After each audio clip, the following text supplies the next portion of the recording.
Welcome everyone. Welcome back to the show. It's your host Danny Haifong. Bem-vindos, pessoal. Bem-vindos de volta ao programa. Eu sou o apresentador Danny Haifong. Estou aqui com dois grandes amigos do programa, o coronel Lawrence Wilkerson e o Larry Johnson. Senhores, bom ver vocês de novo. Tudo bem? Bom estar aqui, mesmo que esteja um calor danado. Bom estar com vocês também, com os dois. Então, que tal a gente começar falando sobre como a história está sendo contada agora, no caso do Irã? Pelo lado dos Estados Unidos, a versão é que Donald Trump teria ordenado um ataque que deveria acontecer hoje ou amanhã.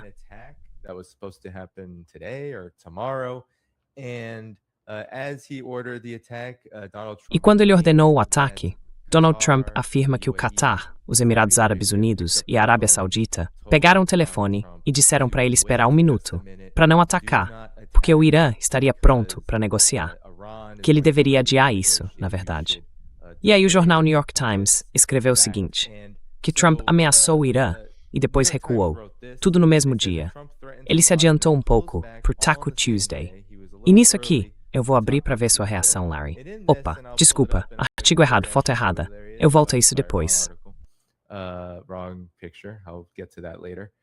Eu só vou dizer que é mentira, mas vou explicar por que é mentira.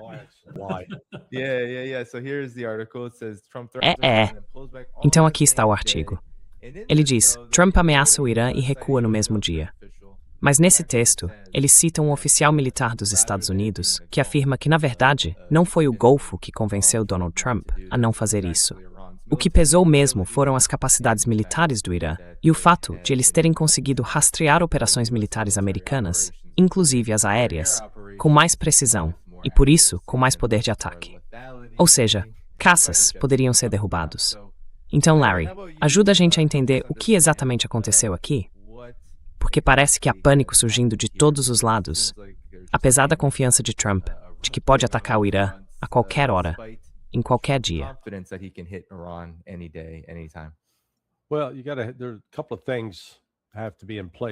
Olha, tem algumas coisas que precisam estar prontas antes de qualquer ação militar. Primeiro, no fim de semana, o Pentágono emitiu uma ordem de suspensão de movimentação. Isso é um sinal de que, pode haver uma ação ofensiva. O que realmente indica que isso está prestes a acontecer é quando o CENTCOM emite o que chamam de Ordens de Missão Aérea, ou ATEUs, quando começam a usar essas siglas. Até agora, nenhuma ATEU foi emitida. Por isso eu digo, essa ideia de que ele estava pronto para atacar ontem é pura bobagem. É mentira. Eles não estavam prontos para atacar. E o fator decisivo, o país que vai determinar se os Estados Unidos vão ou não realizar um ataque militar, é a Arábia Saudita.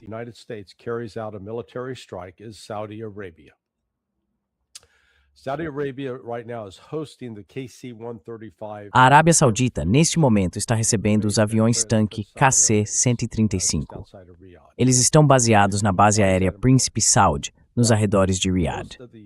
E por que isso é importante? Bem, a maioria das aeronaves de combate, especialmente os F-35, estão baseadas na Jordânia e em Israel, pelo que eu entendo. Esses caças têm um raio de combate de cerca de 880 quilômetros. Talvez se estiverem com uma carga leve, cheguem a 960 quilômetros, mas é algo entre 800 e 960 quilômetros. Certo, pessoal? Olhem o mapa.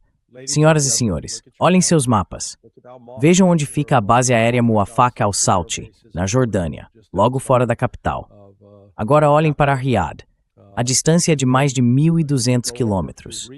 Isso significa que esses aviões vão precisar ser reabastecidos antes mesmo de chegarem a uns 500 quilômetros de Riad.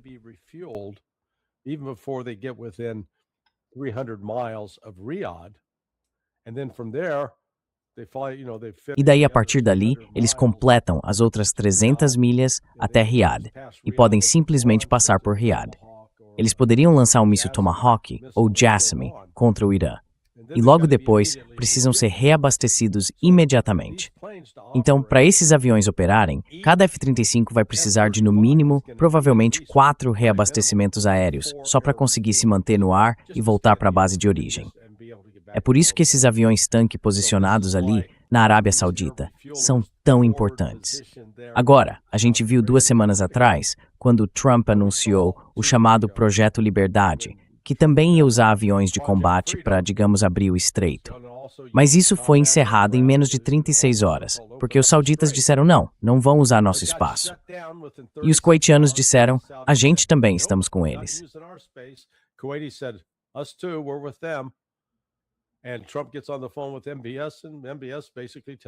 E o Trump liga para o MBS, e o MBS basicamente manda ele passear. Aí eu disse, vamos ver onde a gente está agora.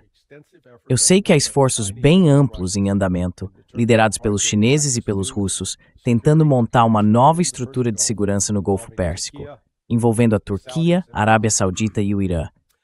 Eu estou esperando, tem uma fonte que consegue informações direto do Paquistão, de níveis bem altos. Os paquistaneses estão muito em contato tanto com os sauditas quanto com os iranianos, especialmente com os sauditas. Eles têm um pacto de defesa mútua com eles.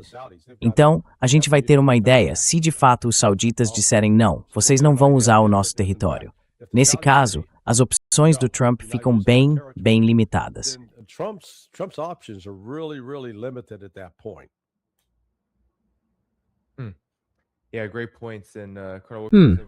Ótimos pontos.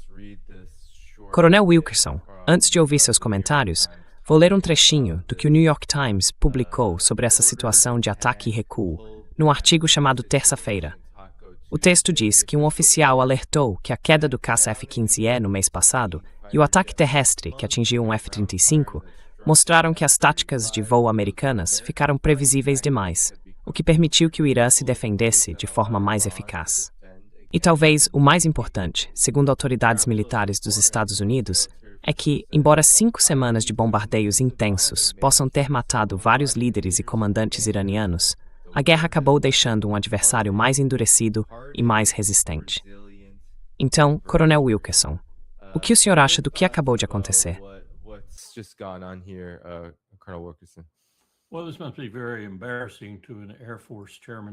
Bom, isso deve ser muito constrangedor para um chefe da aeronáutica no Estado-Maior Conjunto. Eu só posso imaginar. Algo que eu percebi hoje de manhã, e acho que é correto, veio de várias fontes. Uma delas a Reuters. Ontem, o Paquistão enviou 8.000 soldados e um esquadrão de caças para a Arábia Saudita, como o Larry estava dizendo. Essa mobilização foi confirmada hoje de manhã, pelo menos até onde eu consegui verificar. E aí eu fico me perguntando, esse esquadrão tem 16 aeronaves, a maioria caças JF-17. E eu me pergunto, eles foram enviados para proteger a Arábia Saudita dos Estados Unidos? Ou isso tem a ver com mudar o equilíbrio na guerra entre Irã e Estados Unidos? Ou Irã, Israel e Estados Unidos?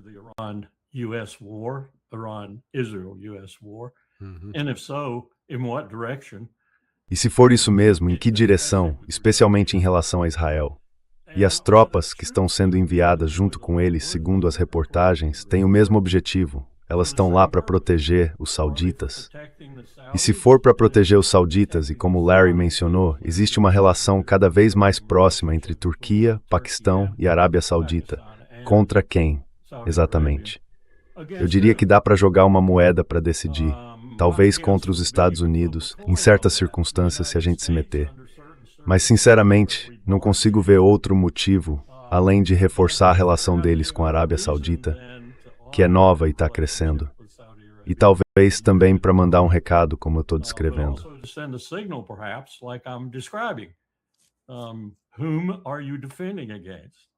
Contra quem você está defendendo e de quem você está protegendo os sauditas? Se eu fosse o Paquistão, acho que eu seria bem cauteloso na forma de avaliar isso. Não tenho tanta certeza sobre Mohammed bin Salman, porque me parece que ele já tomou suas decisões, e talvez a gente veja isso acontecer aqui. Quanto ao acordo, se é que dá para chamar assim, a informação que saiu bem cedo hoje é que não existe acordo nenhum nas negociações. Os iranianos disseram, vocês queriam falar sobre o programa nuclear. Nós nos recusamos a falar sobre o programa nuclear. E a resposta foi, então paciência, a gente vai falar sobre isso com bombas. Essa é uma citação direta de um alto funcionário.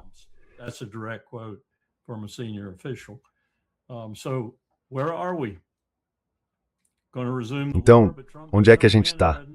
Vamos retomar a guerra, mas o Trump não sabe quando e não sabe como. E, na verdade, ele nem quer isso. Enquanto isso, o embaixador de Israel nos Estados Unidos faz declarações absurdas, tipo, O J Street é um câncer na comunidade judaica americana. E o Tom Massey está sendo completamente bombardeado com dinheiro vindo de grupos judeus. Milhões e milhões de dólares tentando derrotar o cara. Cara, onde é que a gente tá? Quem tá exercendo influência? Em que direção? E o que isso vai gerar? Eu não faço ideia nesse momento. Eu acho que o Trump não quer voltar para a guerra, mas ao mesmo tempo, acho que ele quer. Joga a moeda pro alto.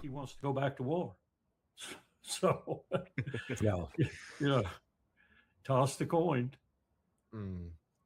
Yeah, and the Wall Street Journal reports, Larry, that Pois é. E o Wall Street Journal está dizendo, Larry, que pelo que parece, seguindo o que o coronel Wilkerson comentou, esses países do Golfo, Catar, Arábia Saudita, Emirados Árabes Unidos, segundo autoridades deles, que falaram de forma anônima, disseram que não faziam ideia de que o Donald Trump ia atacar no momento em que ele atacou. Então isso meio que joga um balde de água fria nessa ideia de que foram eles que o fizeram recuar. Qual é o seu comentário sobre isso? Porque ele já fez algo parecido antes também. Não faz muito tempo. Eu lembro que ele chegou a falar em adiar ataques por causa dos países do Golfo.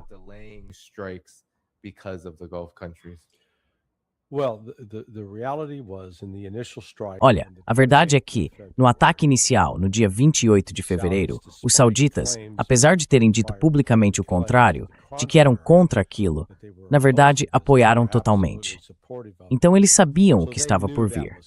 Apostaram que os Estados Unidos conseguiriam cumprir a promessa de protegê-los, porque o país tinha enviado baterias de mísseis Patriot e também alguns sistemas THAAD para a região. Ou seja, todo mundo estava partindo da ideia de que os Estados Unidos realmente conseguiriam garantir essa proteção. Pois é, acabou sendo uma grande mentira. Sim. E por causa disso, a Arábia Saudita sofreu alguns danos bem significativos, não tão graves quanto o Catar.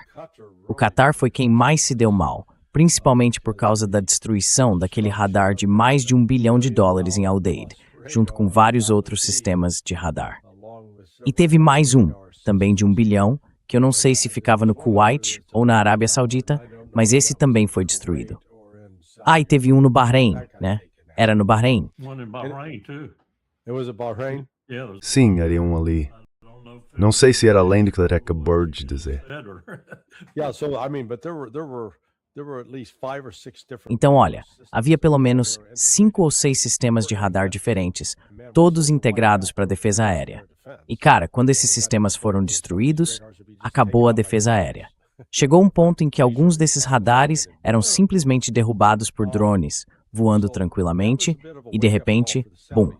Isso foi um verdadeiro alerta para os sauditas. E aí, como eu mencionei antes, a gente viu há 2 semanas quando eles colocaram fim na Operação Projeto Liberdade. O que eu não sei agora é se os sauditas vão realmente manter essa posição. Se decidiram de vez, ok, vamos seguir em frente. Vamos colocar nossa confiança e nossa dependência nos chineses e nos russos para garantir que não seremos atacados.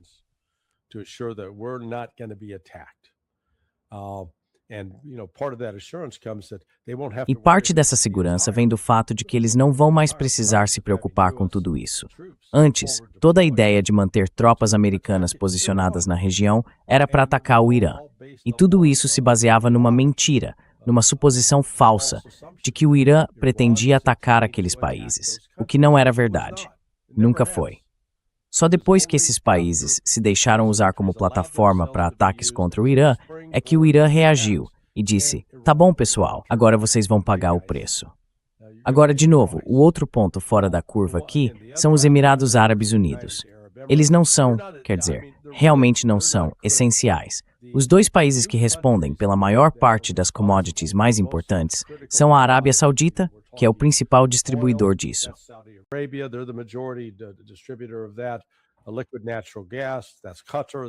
Gás natural liquefeito, isso é o Catar. Eles são os principais distribuidores disso. Enxofre, isso vem principalmente da Arábia Saudita. E hélio e ureia, isso sai do Catar. Então, entre esses 2 países, em termos de impacto econômico no mundo, eles são fundamentais. Agora, o Catar é o que mais está sofrendo, porque parte da infraestrutura deles foi muito danificada. Pode levar anos até que consigam recuperar a capacidade de produção. o que significa que o mundo vai enfrentar escassez global por um bom tempo. Mas parece que tanto os sauditas quanto os qatarianos chegaram à conclusão de que sabe de uma coisa: se alinhar com os Estados Unidos traz problemas demais. Eles não conseguem nos proteger. É como se a máfia aparecesse na sua pizzaria.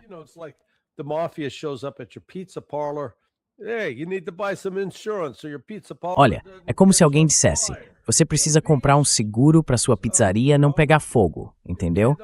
Aí você vai lá e paga. No mês seguinte, a pizzaria pega fogo. E você volta para os caras e fala: ei, eu paguei aquele dinheiro. E eles respondem: ah, foi mal, a gente não tinha controle sobre isso. É basicamente isso que aconteceu aqui. Os Estados Unidos ofereceram uma espécie de dinheiro de proteção. Os outros pagaram, compraram armas americanas, compraram títulos do Tesouro Americano, deixaram os Estados Unidos instalarem tropas lá e, de repente, levam um soco no nariz. Ficaram com o nariz sangrando. E agora estão dizendo: peraí, isso não era para acontecer. Então eu acho que está acontecendo uma reavaliação da relação com os Estados Unidos neste momento.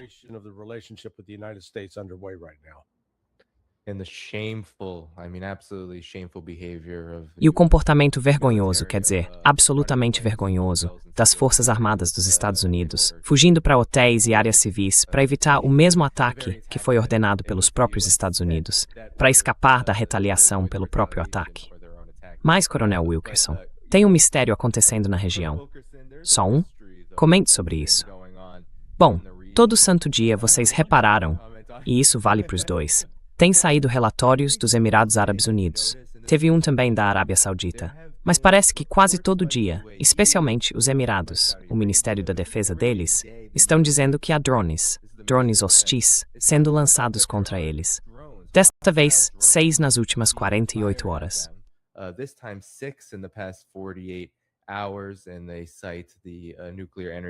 E eles citam a usina nuclear no dia 17 de maio, que foi atingida no começo. Não houve muita destruição causada por esses drones, mas ninguém sabe quem está disparando. E sabe, Nádia, no início começaram a culpar o Irã. Diziam: ok, é o Irã que está fazendo isso. Mas agora, até os Emirados Árabes recuaram dessa versão. Eles só dizem que vem da região da fronteira oeste e que não sabem quem fez. Estão investigando quem foi. Então, alguma ideia do que está acontecendo aqui? Será que é uma tentativa de provocar o reinício da guerra? Não parece estar funcionando muito bem. Mas, Coronel Wilkerson, começo com o senhor e depois Larry, se quiser comentar. Bem, meu primeiro palpite seria Israel. Well, my first guess would be Israel. Very first guess. Second and third guess, too. Primeiro palpite, segundo e terceiro também. Qualquer coisa que eles possam fazer para agitar as coisas. Enquanto isso, saiu uma reportagem no Haaretz hoje de manhã dizendo que o exército israelense foi citado. Não sei quem foi, parecia ser alguém mais graduado. Deixa eu ver se entendi direito. Estamos em missões arriscadas e sem propósito, em plena luz do dia, e não deveríamos estar aqui. Isso vindo da liderança sênior do exército em operação no Líbano. E eu não culpo eles por dizerem isso. Ontem eu vi as estatísticas sobre, o Netanyahu colocou um bloqueio porque dava para investigar dentro do próprio exército e descobrir dados sobre estresse pós-traumático, suicídios, deserções e ausências sem autorização. Dava para saber tudo isso. Mas agora, pelo que entendi, isso secou. O Netanyahu determinou que esses dados não podem mais ser divulgados. Pois é, ontem a gente estava ouvindo que todas essas categorias estão disparando e que eles estão enfrentando sérios problemas para manter o efetivo das tropas que estão no sul do Líbano.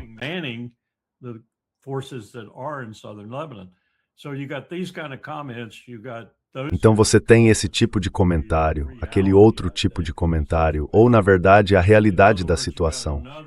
Em outras palavras, é como se tivéssemos outro julho de 2006 ou outro 1982 no Líbano para o exército de Israel. Eles estão levando a pior, resumindo. E com tudo isso acontecendo, o Netanyahu está ficando um pouco desesperado. Eu acho que ele está fazendo de tudo, e é por isso que eu disse o que disse sobre os drones. Para agitar as coisas e garantir que, primeiro, o Trump não vá embora, continue nesse conflito e realize o sonho dele, e segundo, que não surja uma situação política desfavorável que parece estar se formando em Israel agora, para ele pessoalmente. Então fiquem atentos a qualquer coisa que venha de Israel neste momento, porque eles vão tentar piorar essa situação de todas as formas possíveis.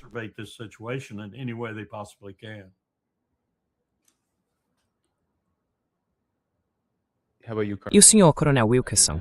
Quer dizer, Larry, desculpa por isso. I got promoted to 06. Okay, cool. Fui promovido ao O6. Beleza, ótimo. Agora deixa eu fazer um comentário sobre as baixas desses tipos de guerra que normalmente não aparecem. No fim de semana eu estava servindo como oficial-chefe de segurança de campo num evento de tiro voltado para veteranos. Eu tinha 10 assistentes de segurança, e um deles era um cara chamado Tank.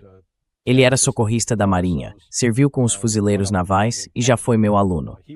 Outro dos meus alunos, um garoto chamado Jamie Lee Sclatter, também era socorrista da Marinha, mas foi treinado pelos fuzileiros como atirador de elite. E o Jamie sabe, ele queria se tornar instrutor de fuzil da NRE.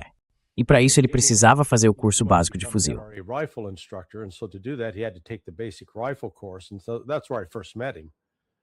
Foi aí que eu conheci ele pela primeira vez. E sabe, quando perguntei sobre a experiência dele, ele meio que minimizou. Não disse algo como, eu era atirador de elite dos fuzileiros navais, não sei por que estou fazendo um curso com você. O que ele teria todo o direito de dizer. A gente fez o curso inteiro, e só no final, ele contou qual era a verdadeira experiência dele. E aí eu comecei a pensar, ele tem 43 anos. E como eu costumo dizer para esses caras, se você tem menos de 45, para mim você é um dos meus filhos, tá? Mas enfim, eu peguei um pouco no pé dele. Só que sabe, ele é um cara humilde, competente, muito gentil. Como socorrista, ele passou mais tempo salvando vidas do que tirando vidas.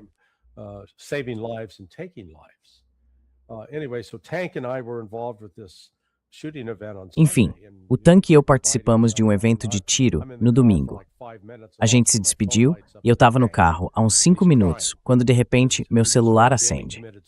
Era o Tank, chorando, porque a gente acabou de saber que o Jamie tinha se suicidado no domingo. Aí eu comecei a pesquisar sobre isso e descobri que, desde o início dessa guerra global ao terror, há 25 anos, já tivemos 147 mil soldados, marinheiros e fuzileiros navais que tiraram a própria vida. Esse número é maior. É maior do que o total de baixas que tivemos na Segunda Guerra Mundial, no Pacífico. 110 mil entre fuzileiros e soldados do Exército, nas batalhas de Guadalcanal e Iwo Jima.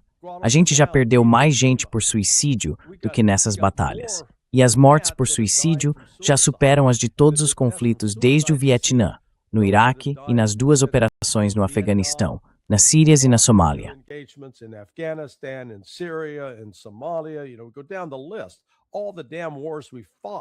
Sabe, é só olhar a lista.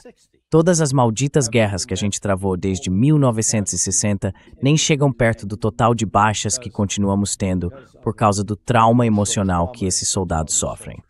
E isso é um absurdo. É revoltante. E o pior é que as pessoas em cargos políticos que dão essas ordens nunca pagam o preço por isso. Eu fico furioso com essa situação. Mas sabe de uma coisa? A mesma coisa está acontecendo em Israel. As taxas de suicídio estão subindo, porque ainda tem gente lá com consciência que percebe que matou, que assassinou mulheres e crianças, e não consegue viver com isso. Let me throw this on top of that, Danny. Deixa eu acrescentar uma coisa a isso, Dani. O número de veteranos sem teto é quase tão alto quanto o número que o Larry acabou de mencionar como sendo a taxa de suicídio. E a gente tem um presidente que é o comandante em chefe e que simplesmente não demonstra nenhuma consideração por nada disso.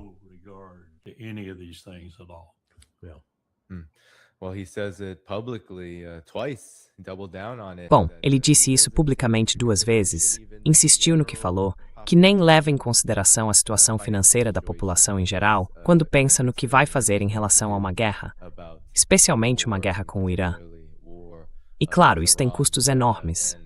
Um dos grandes custos dessas guerras é que os Estados Unidos conseguem evitar as baixas em massa que impõem, pelo menos as mortes que impõem, a outros países.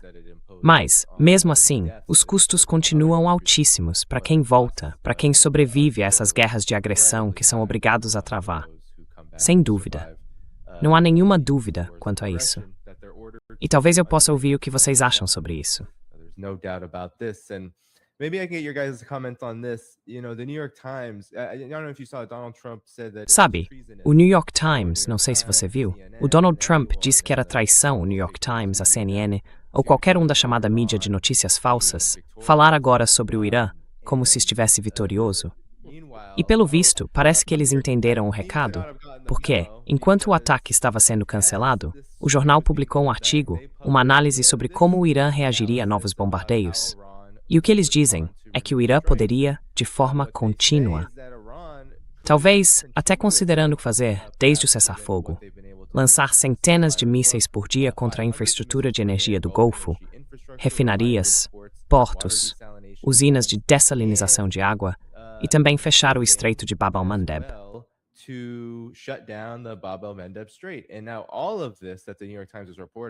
E agora, tudo isso que o New York Times está noticiando vem basicamente de relatórios que eles mesmos leram. São pessoas como a gente, que vão lá, leem a mídia iraniana, as declarações do Irã e repetem o que foi dito. É disso que eles estão falando. Então, até que ponto isso tem a ver com a hesitação do Trump em voltar para a guerra? E também com esse outro fator, que é a crise econômica que está crescendo. Eu vi alguns economistas dizendo que estamos a poucas semanas de uma recessão global. E alguns amigos nossos, como Preston Rondi, acham que pode ser até uma grande depressão. Quem quiser comentar, pode entrar. Whoever wants to jump in. I'll jump in and tell you that I think Eu vou entrar aqui e dizer que eu acho que um dos motivos pelos quais a gente vê tanta apreensão nos outros países do Golfo é exatamente o que você mencionou. Existem muitas outras consequências, mas essa é uma delas. O segundo nível, como eu costumo chamar, de alvos que o Irã tem na mira, e eles têm muitos mísseis para atingir, mísseis balísticos rápidos, e bastante outro tipo de armamento que podem usar depois desses mísseis. Eles são muito bons em coordenar o material moderno, de alta velocidade, com material mais simples e barato, principalmente drones. E eles poderiam varrer a região, atingindo Rastanura, Dhahran, Yanbu, todos esses lugares que, como o Larry acabou de destacar, são absolutamente vitais para a Arábia Saudita. Quer dizer, eles poderiam derrubar de 7 a 20% da capacidade de produção de petróleo do país, e isso ficaria fora de operação por meses.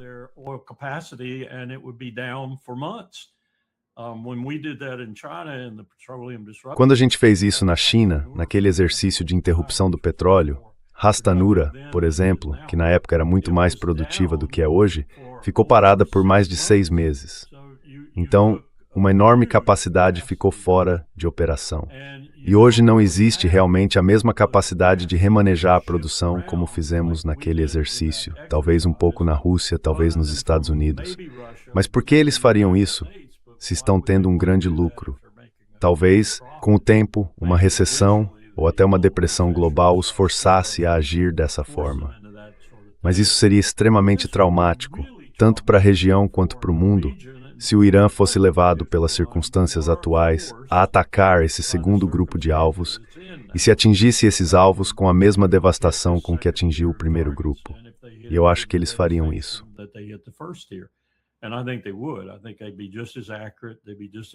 Eu acho que eles seriam tão precisos quanto, tão devastadores quanto, e teriam um impacto 10 vezes maior no mundo. E você mencionou o Bab el-Mandeb e isso também. E os Houthis já mostraram que conseguem fechar aquela passagem na prática, o que é o que realmente importa. A gente está diante de um problema global de verdade, a menos que o Trump acorde. E quando ele acordar, ele vai ter que dar um puxão de orelha no Bibi e tirá-lo do jogo. Mas eu não vejo isso acontecendo. Sinceramente, não vejo isso acontecendo.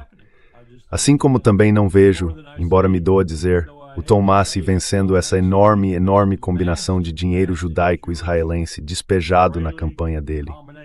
Algo que provavelmente supera tudo o que já vimos numa eleição para a Câmara dos Representantes na história do país.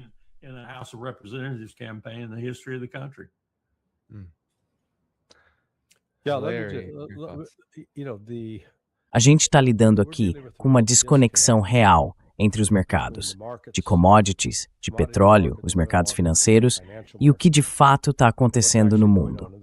Se a gente voltar para a época da pandemia de Covid e lembrar o que aconteceu com o preço do petróleo naquele período, o barril chegou a passar de $120 e mesmo assim não havia uma escassez real. Price of oil per barrel went up over $120, and there wasn't an actual shortage. I mean, the production, the oil wells were still pumping. Eu acho que a produção, os poços de petróleo, ainda estavam bombeando. A infraestrutura dos poços continuava intacta. E mesmo assim, o mercado reagiu, meu Deus, como se fosse acontecer uma escassez inacreditável. E de novo, nem essa análise fazia sentido, porque se as pessoas estavam ficando em casa e não estavam indo trabalhar, a demanda real por petróleo ia cair, não subir. Então o mercado deveria ter se comportado de outra forma, e não foi o que aconteceu. Agora a gente está vendo escassez de verdade. Quer dizer, uma interrupção de pelo menos 20%, talvez mais, do fornecimento mundial de petróleo. E esse fornecimento foi cortado. Então estamos lidando agora com uma redução de 20%. Isso não é algo que dá para reverter de um dia para o outro. Mesmo que de alguma forma mágica a produção voltasse ao que era em 27 de fevereiro, ainda assim a gente enfrentaria de 6 a 8 semanas de escassez. You'd still be looking to 6 to 8 weeks of shortages. And what's the price of oil doing? It's up a little bit. E o que o preço do petróleo está fazendo? Subiu um pouquinho. $110, 110. Isso não reflete com precisão o que deveria estar acontecendo, em primeiro lugar. Depois, a combinação dessas commodities que foram interrompidas no Golfo Pérsico, quando você olha para a mistura de ureia e enxofre, elas são essenciais para a produção de fertilizantes. Essenciais. Hélio, essencial para a fabricação de chips de computador. 44% do suprimento mundial vem do Golfo Pérsico e agora não está saindo de lá. E então, o que estão dizendo? Há uma possibilidade de recessão. Bobagem. Ela já começou. Pelo amor de Deus, a gente fica aqui se enganando, mentindo para nós mesmos, achando que teremos sorte se for só uma recessão, porque a recessão já está em andamento. A verdadeira pergunta é, isso vai virar uma depressão? Agora, dentro desse contexto, o argumento é que, bem, os Estados Unidos é a nossa economia. That, the United States, it's our economy, we've got this strength and we can withstand some of this. A gente tem essa força e consegue aguentar um pouco disso. Desculpa, pessoal, mas essa é mais uma mentira que estão vendendo para vocês. Os pilares da hegemonia dos Estados Unidos, o controle, a capacidade de ser o líder econômico do mundo, sempre dependeram de duas coisas. A primeira é o petrodólar. Todo mundo que compra petróleo precisa usar dólares.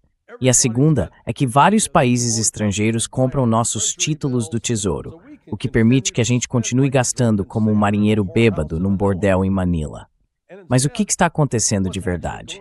A gente está vendo que no caso do petrodólar, China, Rússia e Irã, grandes compradores ou fornecedores de petróleo, agora estão vendendo em moedas alternativas, principalmente o yuan. Então, se a gente olhar bem, o mercado americano baseado no petrodólar está encolhendo. Não está crescendo, nem se mantendo estável, está diminuindo, talvez não muito rápido, mas está sim se contraindo.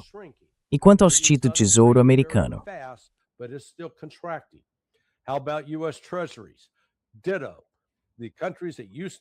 Exatamente. Os países que costumavam comprar, China, Japão, até a Europa, estão vendendo seus títulos do tesouro. Eles não estão comprando novos títulos. E as pessoas dizem, isso já aconteceu antes. Nunca antes a economia dos Estados Unidos esteve tão dependente de continuar vendendo esses títulos para outros países, porque a nossa dívida já está chegando a 40 trilhões de dólares. E isso vem acelerando nos últimos 16 meses. Quando Donald Trump assumiu o cargo, era 37 trilhões. No fim do ano, já estava em 38 trilhões. 77 dias depois, passou de 39,2 trilhões. E eu aposto que até o fim de junho, a gente vai estar olhando para 40 trilhões.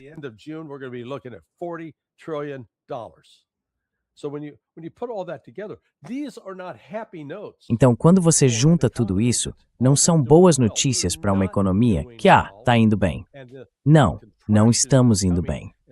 E a contração que vem por aí é uma reação em cadeia causada pela falta de vários insumos, não só de gás natural liquefeito e petróleo, mas também de ureia, de enxofre, de hélio. Quer dizer, o enxofre, que é usado para fabricar tanta coisa diferente, é essencial em muitos processos industriais e agora está travando tudo. E a gente continua se enganando, fingindo que está tudo bem, que é só manter a calma, que está tudo certo. Não, Larry, o S&P está indo muito bem, né? Mas é uma mentira atrás da outra.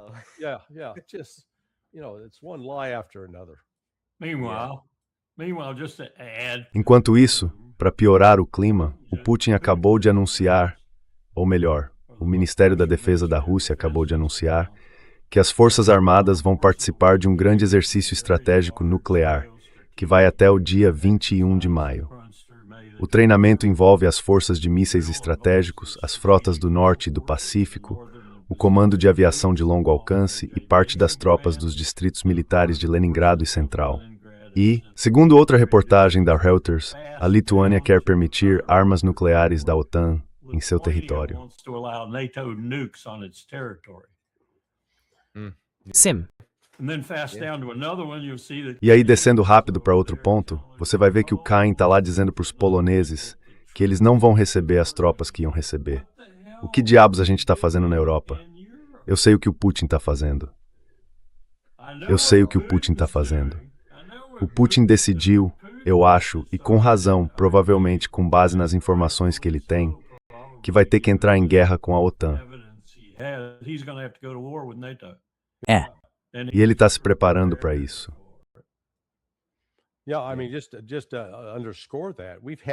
Então, só para reforçar isso, a gente teve declarações nos últimos 5 dias.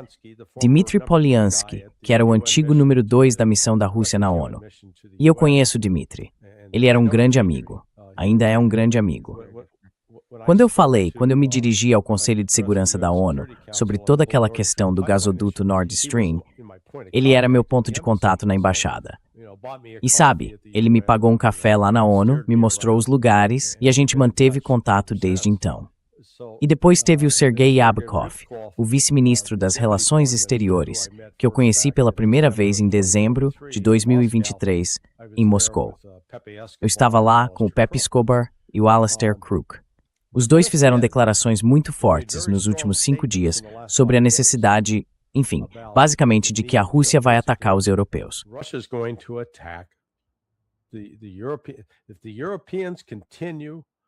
Se os europeus continuarem fornecendo esses mísseis que estão permitindo ataques contra a Rússia vai retaliar. Agora, quando o Dmitry diz isso, e eu estou parafraseando o que ele disse, não é o tipo de coisa que o Dmitry fala só por opinião própria. Ele não disse algo como, eu estava pensando nisso, vou falar de improviso. Não, de jeito nenhum. Quando ele falou aquilo, ele estava transmitindo uma mensagem que vem assinada, carimbada e entregue por Vladimir Putin, junto com Sergei Lavrov, o ministro das Relações Exteriores. E o fato de os dois estarem agora passando uma mensagem coordenada, o Ocidente, que preste muita atenção, porque eu acho que há uma boa chance de dentro de uns 3 meses acontecer um ataque russo contra as fábricas de produção de drones na Europa, que estão envolvidas no fornecimento de drones para a Ucrânia.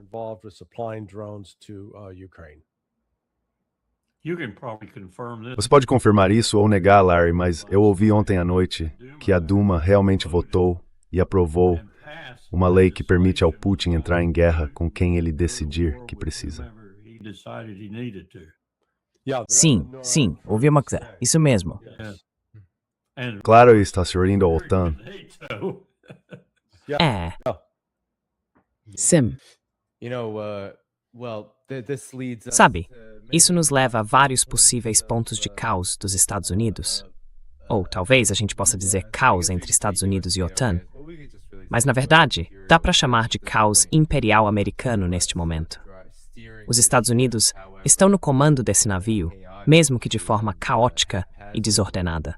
Mas eu não sei se você viu as reportagens, Larry, e Coronel Wilkerson. Queria também o seu comentário sobre isso. O Político está noticiando isso, apesar de o governo americano ainda parecer completamente obcecado em tentar reiniciar a guerra contra o Irã, junto com os israelenses e Donald Trump. Como o senhor mesmo disse, Coronel, ele quer e ao mesmo tempo não quer.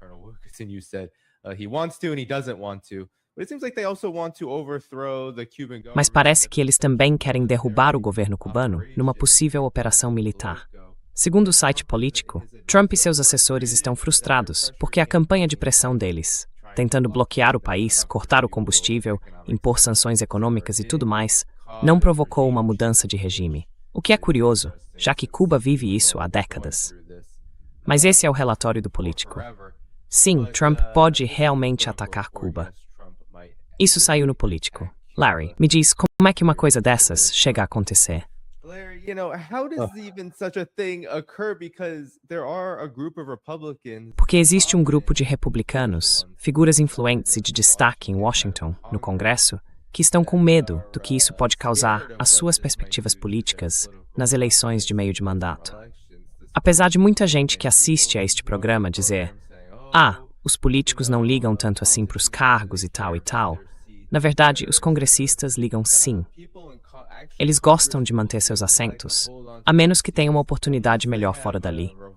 Mas, se pretendem concorrer de novo, querem segurar esses cargos. E há alguns que não veem uma guerra contra Cuba trazendo resultados que possam beneficiá-los de alguma forma. Mas o que você acha desse relatório, que sugere que poderíamos estar diante de uma guerra contra Cuba, ao mesmo tempo em que já existe uma guerra em andamento contra o Irã?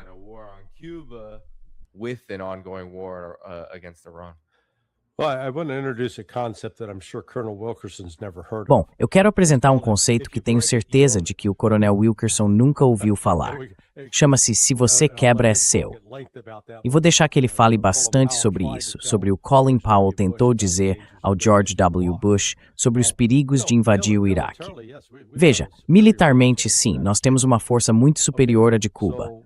Ok, então a gente entra lá e remove o governo. E depois a responsabilidade é nossa. E qualquer governo que for instalado vai ser visto como um fantoche dos Estados Unidos. E há cubanos suficientes em Cuba, e o terreno é denso e difícil bastante para que operações de guerrilha continuem, com ataques contra os Estados Unidos. Ou seja, os Estados Unidos vão acabar se metendo num pequeno atoleiro do qual não precisam de jeito nenhum.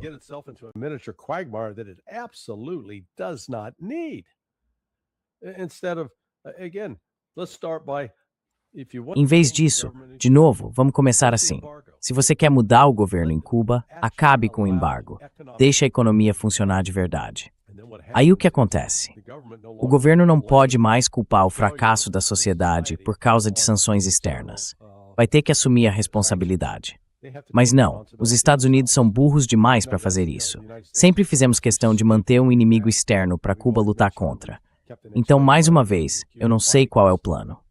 Tá, talvez a gente possa mandar forças especiais para derrubar o governo atual. E depois? E depois o quê? Aí a gente vai ter que fornecer água, vai ter que fornecer energia, vai ter que fornecer comida. Enquanto estamos um pouco distraídos na Ásia Ocidental, isso é simplesmente uma loucura.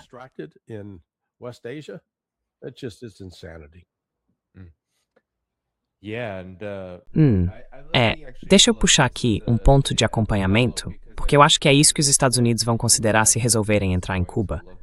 Porque, na minha opinião, pode ser ainda pior do que o que você está dizendo, Larry. No sentido de que, sabe, a gente poderia ver talvez uma segunda espécie de revolução cubana acontecendo lá. Israel está dizendo que, num possível reinício da guerra contra o Irã, isso foi publicado pelo INET, há uma chance de 50% de o conflito ser retomado. Mas um funcionário israelense disse ao INET que os iranianos estão eufóricos e se veem como grandes vencedores. Trump, por outro lado, só está ameaçando guerra, mas não quer realmente se envolver de novo em hostilidades. E os iranianos não estão dispostos a dar ao Trump nada do que ele quer.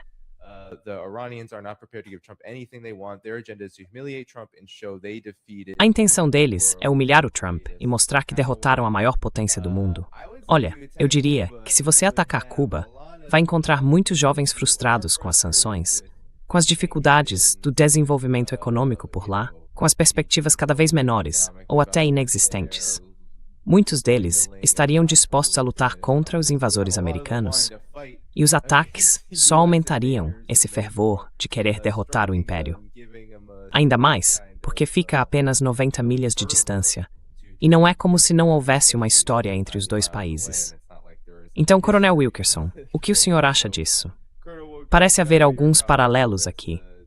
Poderia haver uma euforia no mundo todo, indo em direção a Cuba, do Irã e de outros lugares, um atrás do outro, com os Estados Unidos se colocando nessa situação.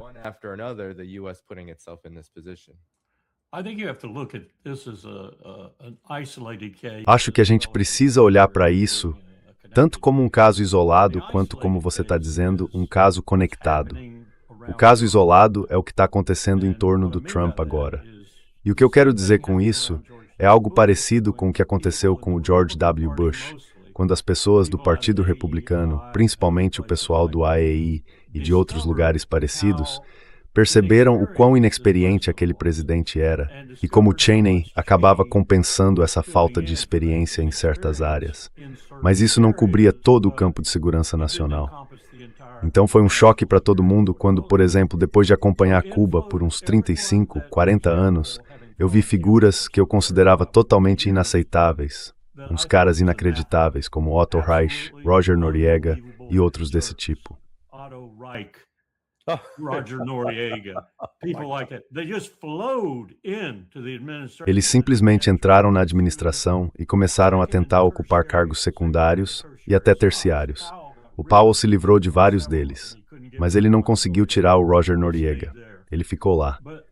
E é isso que está acontecendo agora. E sobre Cuba, você viu a matéria que acabou de sair? Pura propaganda. Mas tem verdade o suficiente para deixar as pessoas irritadas, digamos assim, e irritadas nos lugares certos, como em Las Vegas, em Nova Jersey, na Flórida e por aí vai, onde estão as grandes comunidades cubanas. E se você não viu, é toda sobre como os militares cubanos estão ganhando todo o dinheiro em Cuba. Eles ficam com tudo. E o Raul Castro está no topo disso tudo.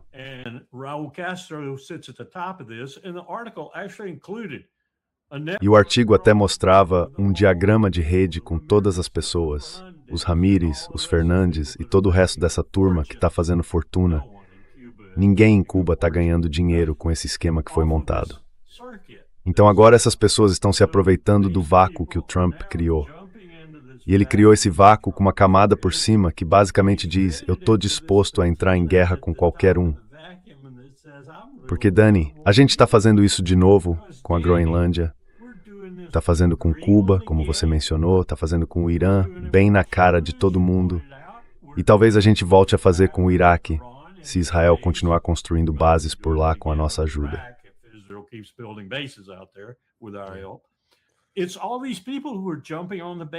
É esse pessoal todo que está pegando carona, querendo resolver suas manias, e vão conseguir. Vão atrás disso e vão conseguir, porque esse presidente não sabe o que está fazendo. O secretário de defesa dele não sabe o que está fazendo. E eu estou cada vez mais convencido de que o chefe do Estado-Maior também não sabe o que está fazendo. E ninguém no governo, Rubio, quem quer que seja, sabe o que está fazendo. Então todos esses figurões estão se infiltrando nas brechas e estão eiras dos seus projetos pessoais. Cuba tem sido um projeto pessoal de certos americanos há muito, muito tempo.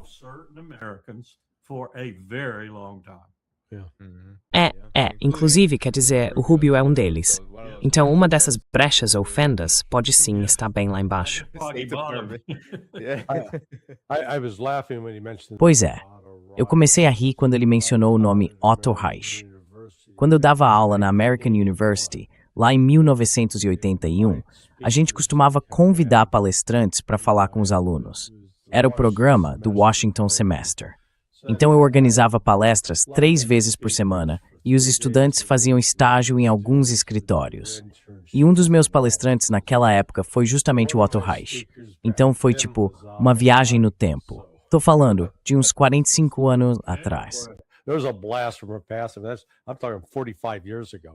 E não brace systemic like spaces. E o Roger Noriega é filho dele. Sabe, o Roger e eu conversávamos e eu dizia: você fala igualzinho ao Otto. E ele respondia: ué, eu sou igual ao Otto.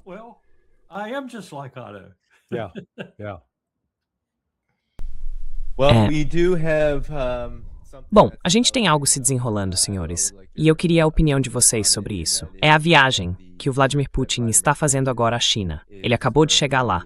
E eu tô curioso, sabe? Vou mostrar pra vocês a recepção. Esse é o vídeo de como ele foi recebido, muito parecido, em vários aspectos, com o que aconteceu com o Trump.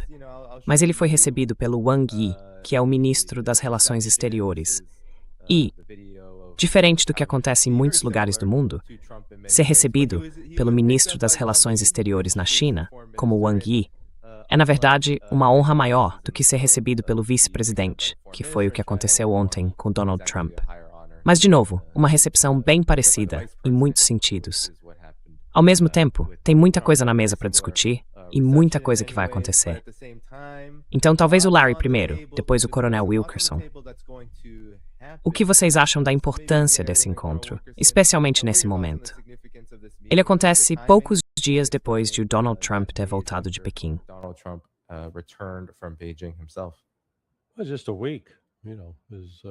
Foi só uma semana, sabe? Foi na sexta passada que o Trump voltou, então faz menos de uma semana. E o ponto principal, eu acho que o ponto central dessa discussão, é essa nova estrutura de segurança no Golfo Pérsico. Porque veja, eu acho que a inteligência russa e a chinesa estão observando com muito cuidado o que os Estados Unidos vão fazer. Então eles provavelmente vão ter uma boa noção antes dos ataques acontecerem, se é que vão acontecer. E é por isso que, de novo, eu volto a dizer que muita coisa depende da Arábia Saudita. Eu acho que a Arábia Saudita, o Kuwait e o Catar, esses três países, podem acabar com essa guerra se recusarem a continuar cooperando com os Estados Unidos. Isso deixaria o Trump furioso, completamente irritado. Mas colocaria os Estados Unidos numa situação em que a pergunta seria o que mais eles podem fazer.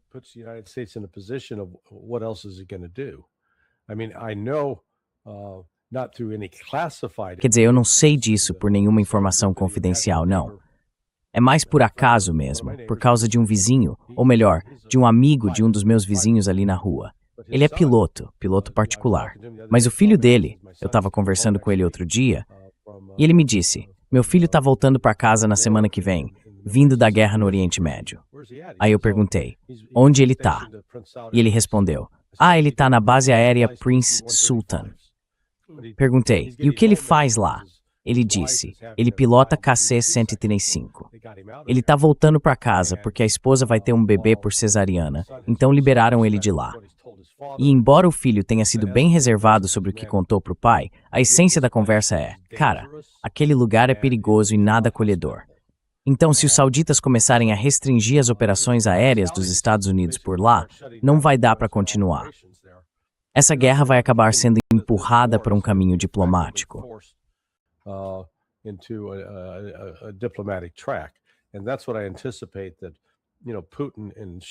E é isso que eu imagino que o Putin e o Xi vão discutir em profundidade.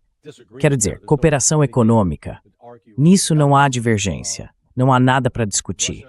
Rússia e China são parceiras plenas nesse ponto. Questões de imigração, de trabalho, pelo que eu entendo agora nem é mais preciso visto para viajar da China para a Rússia, e o contrário também. Então, eu acho que o foco vai ser eles coordenarem uma estratégia para lidar com os Estados Unidos. Porque eles percebem que os Estados estão sob o briefing estável. Novembro é exatamente o oposto. Coronel Wilkerson, quais são os seus pensamentos sobre isso? Eu só ia acrescentar que eles acabaram de divulgar isso. Em nome de Deus, a conta oficial da Autoridade do Estreito do Golfo Pérsico, a PGSA, já está no ar. Sigam a gente para receber atualizações em tempo real sobre o Estreito de Hormuz, sobre as operações e os últimos acontecimentos. Eles provavelmente não teriam feito isso sem coordenar com a China e com a Rússia. Então, eles estão tocando o acordo deles no Estreito como se a gente nem estivesse lá.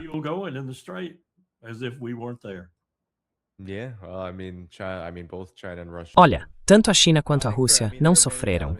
Quer dizer, tem vários aspectos nisso também. Não sofreram impactos negativos significativos. Todo mundo teve que lidar com a alta do preço do petróleo, mas a Rússia acabou lucrando muito com isso. E a China conseguiu evitar os piores efeitos. E ainda gosta do fato de que Taiwan foi muito afetada, muito mesmo, e não consegue fazer o que a China fez para se proteger.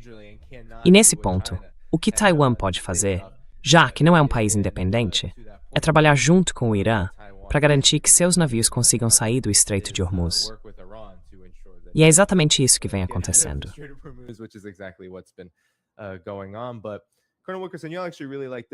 Mas, Coronel Wilkerson, o senhor realmente gosta disso. Eu, na verdade, já estive lá. Um dos jeitos que a China encontrou para evitar os piores efeitos, ou os efeitos mais duros, da crise atual no Estreito de Hormuz foi por meio do setor de energia renovável. E aqui a gente tem uma matéria da ABC News. É curioso porque eu já estive exatamente nesse lugar, na província de Gansu, no extremo oeste da China, falando sobre esse boom de energia renovável no país. E agora, eu vou colocar o vídeo, porque achei bem interessante. É bem curtinho.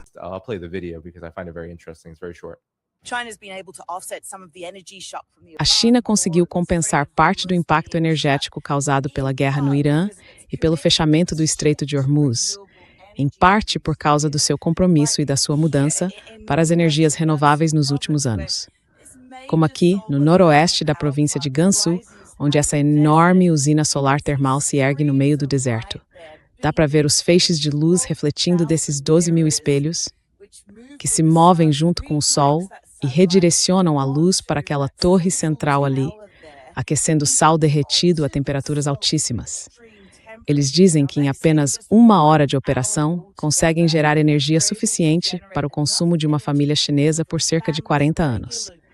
E afirmam ainda que essa torre sozinha produz energia suficiente para abastecer o equivalente à cidade de Aspen, no Colorado, por 1 ano inteiro.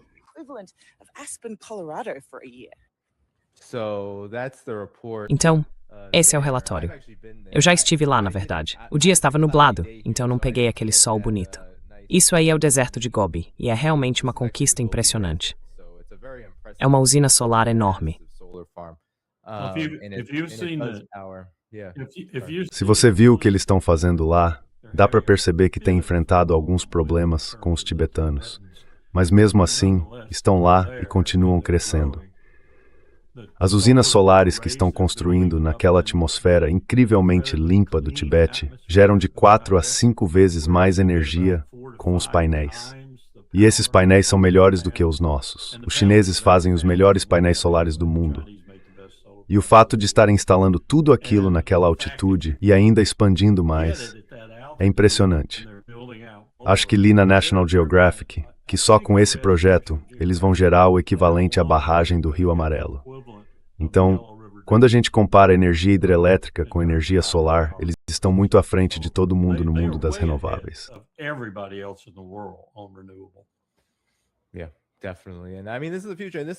Sim, com certeza. E olha, esse é o futuro. É mais ou menos o rumo que as coisas estão tomando. Eu acho que a Rússia e a China... Bom, a Rússia tem muito petróleo, então não precisa mudar tanto assim. Mas a gente sabe que essa cooperação entre Rússia e China acontece em várias áreas. E eles compartilham uma fronteira enorme, na verdade. E do outro lado dessa fronteira, a China produz muita coisa. Produz muitos trens. Na província que faz fronteira com a Rússia, eles fabricam trens, sistemas de transporte e todo tipo de infraestrutura desse tipo, de que a Rússia com certeza se beneficia. Então, Larry, você tem algum comentário sobre isso? Larry, any comments that you have on this? Bom, é só um lembrete, sabe, Pepe? Se você viu o documentário que ele fez sobre a viagem dele pela antiga Nova Rota da Seda, dá para ver mais uma vez o avanço tecnológico impressionante da China. Isso nos leva de volta àquele encontro entre Trump e Xi. O Xi foi bem direto ao dizer que os Estados Unidos são uma potência em declínio. A China é a potência em ascensão. E o Trump, sabe, não entendeu o recado. Achou que ele estava falando do Biden. Não, cara, ele estava falando de você também. E dos Estados Unidos. Eu acho fascinante, sabe? Eu tenho contato com, ou ouço várias pessoas que são, em aspas, especialistas em China.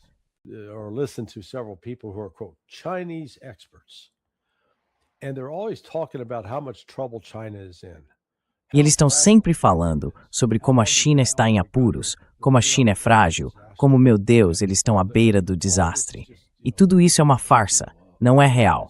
E eu fico pensando, gente, os chineses alcançaram mais avanços tecnológicos nos últimos 10 anos do que os Estados Unidos nos últimos 40. Eles têm alguns desafios de população? Tem. Tem problemas no mercado imobiliário? Também tem. Mas a China não está com uma relação dívida-PIB de 130 para 1. Não, a relação dívida-PIB deles, somando tudo, é algo em torno de 88 para 1. 130 million to 1. No, their debt to GDP ratio is more like all of it combined is like 88. So they're not in the kind of extreme financial stress. Então eles não estão passando pelo tipo de estresse financeiro extremo que a gente está, e mesmo assim o mundo continua indo na direção deles. Eles estão produzindo mais veículos elétricos que não dependem de petróleo. Diversificaram a indústria, estão bem avançados em robótica e drones. Nós não. E mesmo assim, a gente insiste nessa ilusão de que, de alguma forma, somos mais avançados, mais preparados, que somos, digamos, os melhores do pedaço. Mas isso já não é verdade. Então o que aconteceu ali foi o Xi basicamente reconhecendo a realidade e o Trump sem conseguir entender isso.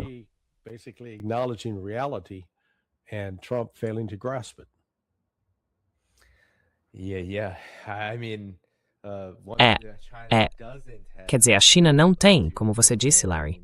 Você mencionou antes a dívida do governo americano, de 40 trilhões de dólares, e também as dívidas corporativas, que são de muitos trilhões.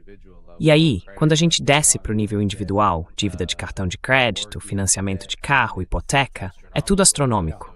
Também chega na casa dos trilhões em cada categoria. Tudo isso são bolhas nesse nível aqui na base. Mas não, sem problema. O futuro não é chinês, né, segundo o Wall Street Journal. A gente tem a Apple, a NBA e a Sydney Sweeney. Então, aparentemente, estamos indo muito bem. Mas e você, o que acha?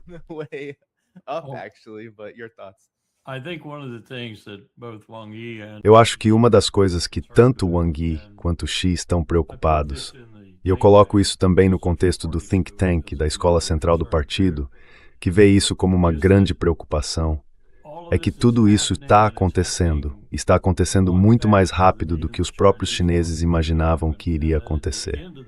E aí, no fim das contas, o que o Império vai fazer, quando perceber que está nessa situação difícil, é tentar parar o processo.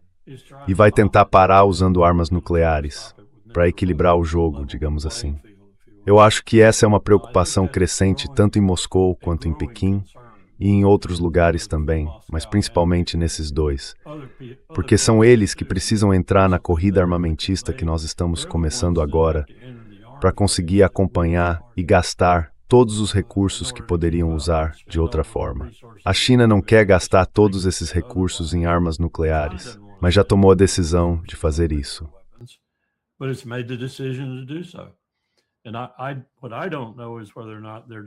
O que eu não sei é se a decisão deles foi tentar acompanhar o mundo ou só acompanhar a gente. Eu acho que provavelmente foi só para acompanhar a gente. Porque se Rússia e China continuarem tão próximas quanto dentes, como o Miles disse, então eles não precisam igualar a soma de Rússia e Estados Unidos juntos. Mas mesmo assim, estamos falando de voltar a algo parecido com os tempos da Guerra Fria, com 30 mil ogivas nucleares. Talvez não chegue tão longe, porque essas malditas ogivas de hoje são muito mais poderosas, muito mais precisas e, na maioria dos casos, ligadas a mísseis muito mais rápidos do que eram no passado.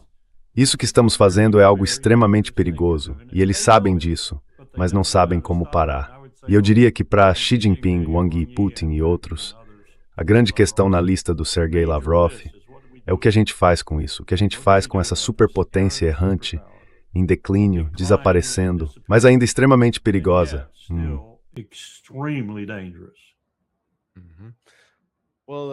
Bom, foi um ótimo programa, senhores. Alguma consideração final? Larry, vou começar por você antes de encerrarmos.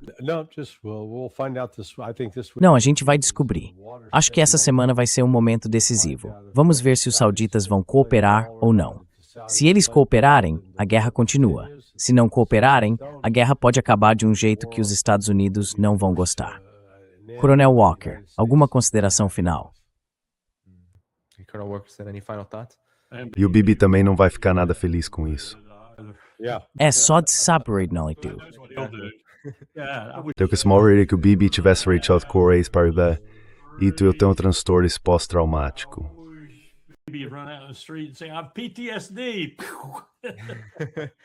Netanyahu, everything. Foi o Netanyahu. Tudo. A gente veria assim, tudo pegando fogo. Certo, pessoal. O programa de hoje foi ótimo. Antes de sair, não esquece de clicar no botão de curtir, isso ajuda muito o canal. O blog do Larry Johnson, o Sonar 21, tá no link aqui embaixo, na descrição do vídeo. Todas as formas de apoiar o programa também estão lá, Patreon, Substack e muito mais. Amanhã eu volto à 1h, no horário do leste, no mesmo horário, com o nosso amigo Scott Ritter. Beleza, pessoal, estamos encerrando por hoje. Vejo vocês amanhã, dia 20 de maio, à 1h, horário do leste. Tchau, tchau. May 20th, 1 p.m. Eastern. Bye-bye.